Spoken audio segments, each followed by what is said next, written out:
Coragem, a tua fé te salvou. Caríssimos fiéis, podemos assentar um momento.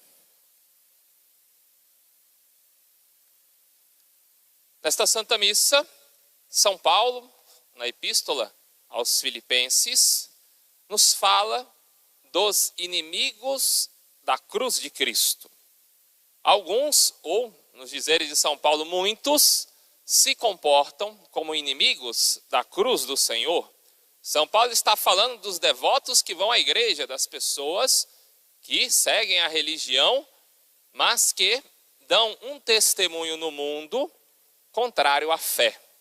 Na igreja, gostam de ser religiosos, gostam de viver um sentimento religioso. Não que vivam completamente a fé, mas querem viver uma fé sentimental. Eu me sinto bem indo à igreja, mas às vezes apenas esse sentir não é suficiente. É necessário viver a fé, viver os mandamentos, frequentar os sacramentos. Não apenas um sentimento positivo, entrei na igreja e saí com um sentimento de que fui abençoado. Não apenas isso, mas devemos buscar a nossa salvação e a nossa santificação. Pois bem, São Paulo diz que muitos vivem como se Deus não existisse. Como pagãos, o Deus, na verdade, seria o ventre, ou seja, as paixões. E ainda por cima, gostam de espalhar os seus pecados como motivo de orgulho, para ali, se gloriar nos próprios pecados. O que é um grande problema. São Paulo fala que são, então, inimigos da cruz do Senhor. Enquanto que aqueles que vivem neste mundo com os olhos na eternidade, que não fazem uso do seu corpo de modo a procurar o pecado, mas utilizam dele para conquistar a salvação, esses nós poderíamos dizer que são os amigos da cruz de Cristo. Esses inimigos da cruz do Senhor, muitas vezes são aqueles que estão na tibieza. A tibieza significa mornidão espiritual. A pessoa não está fervorosa, mas está vivendo uma vida espiritual apática. Cada vez mais consentindo em pecados. O lado espiritual tornou-se algo puramente de ser praticado algumas horas no domingo. E se a missa demora, mais que 1h10, chega a 1h30, é como se o padre tivesse feito um crime. Vai criticá-lo e vai, assim, divulgar que não gostou de ter ido à Santa Missa. O que é um problema, demonstra pouco amor, pouco fervor no coração. Parece que o objetivo é amar minimamente a nosso Senhor. O mínimo que eu conseguir frequentar a religião e os atos de piedade e assim conquistar a salvação, esse será o meu objetivo. Parece que é uma promoção da salvação, a promoção da santidade. Não, nosso Senhor diz, amai a Deus com todo o teu coração, com toda a tua vontade, com todo o teu entendimento. Então, um dos sinais dessa tibieza, dessa perca do fervor espiritual, é justamente essa certa preguiça na prática espiritual. Uma preguiça espiritual que não quer seguir a religião, que não quer se encontrar com nosso Senhor.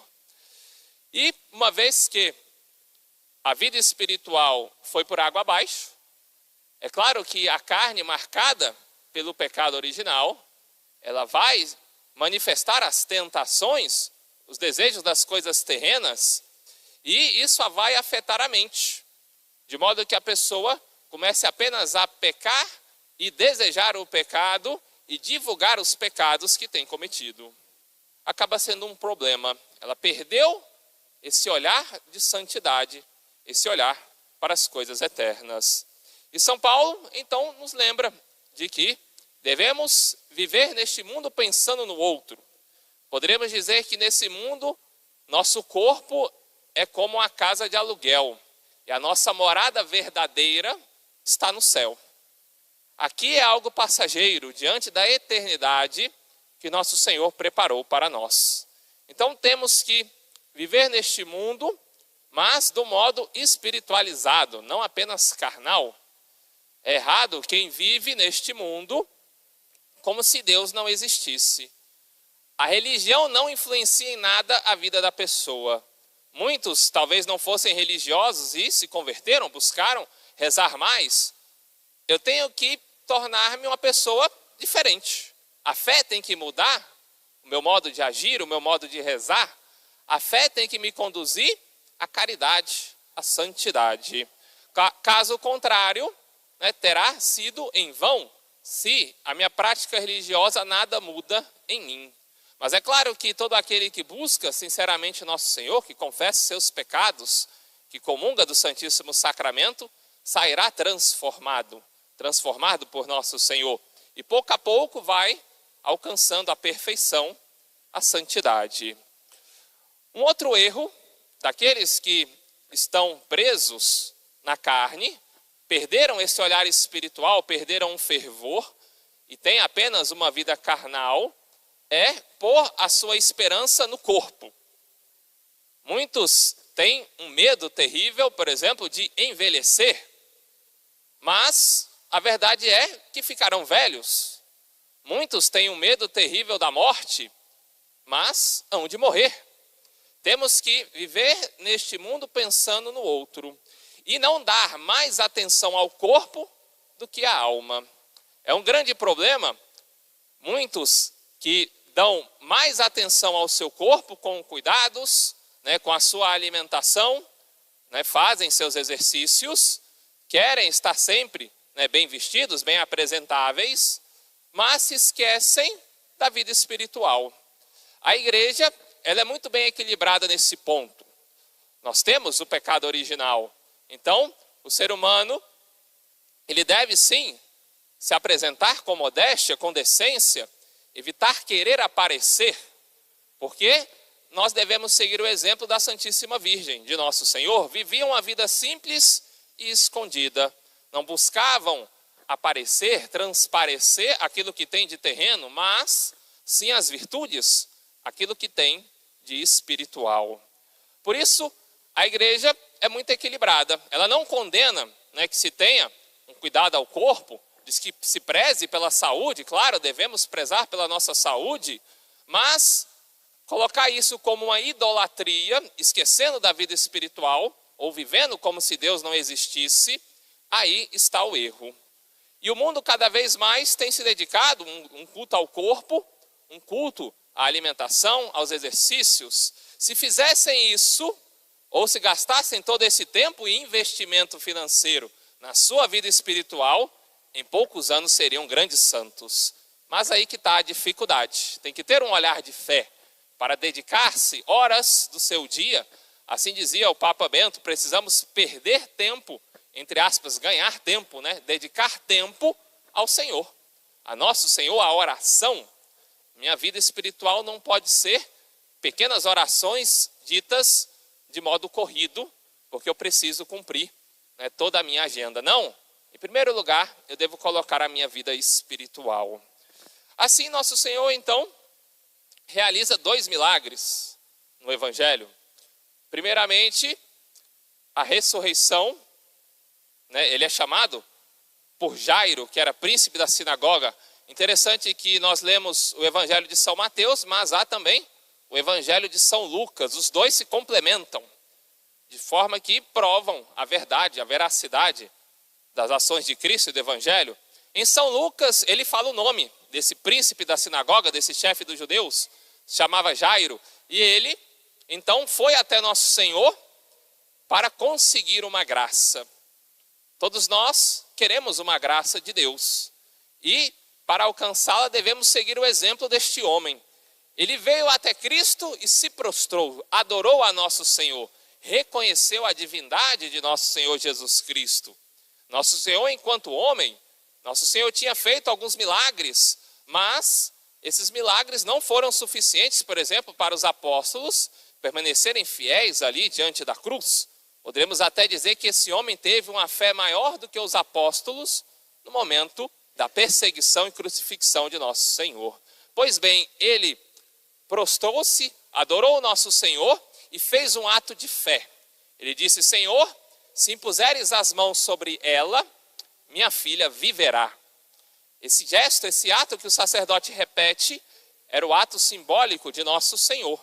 Quando o sacerdote, por exemplo, no confessionário, ele impõe as mãos e absolve, a pessoa que estava em pecado, talvez pecado grave, ela volta à vida, ela ganha novo fervor na sua vida espiritual, se possuía pecados leves.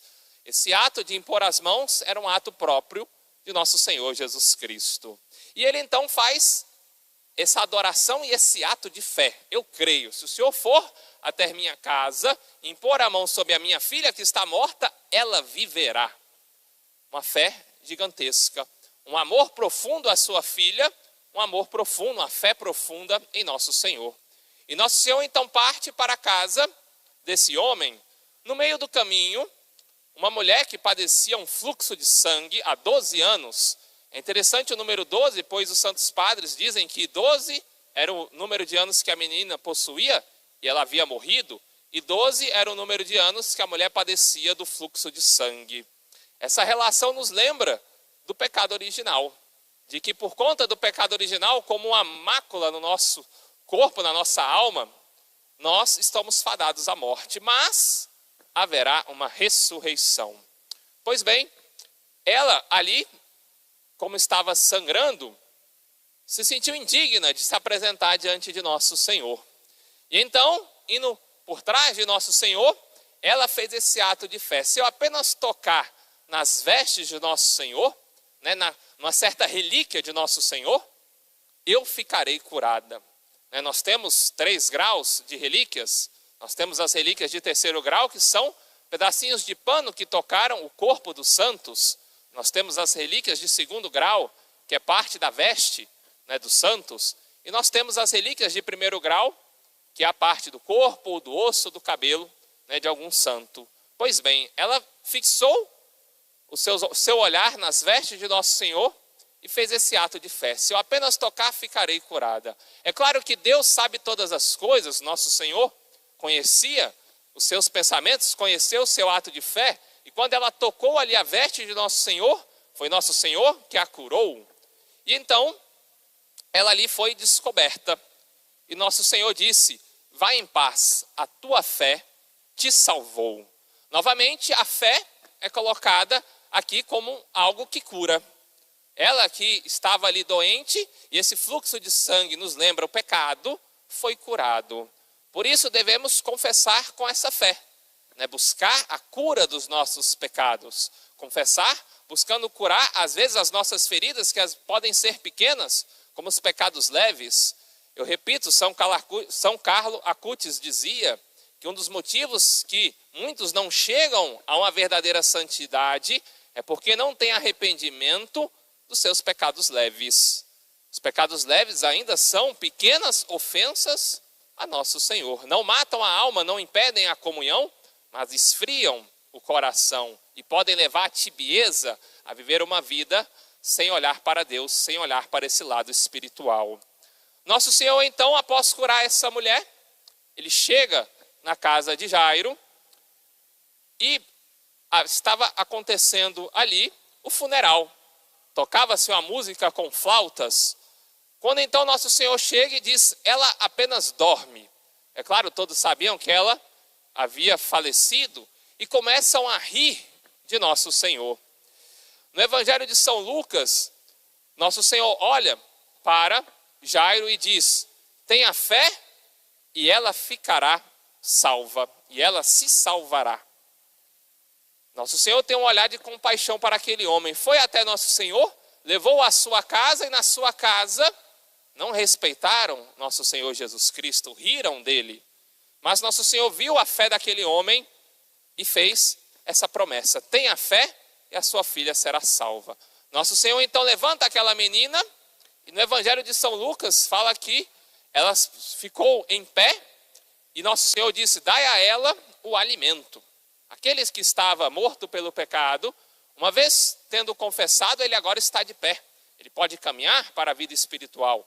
Ele pode caminhar para a mesa da Eucaristia.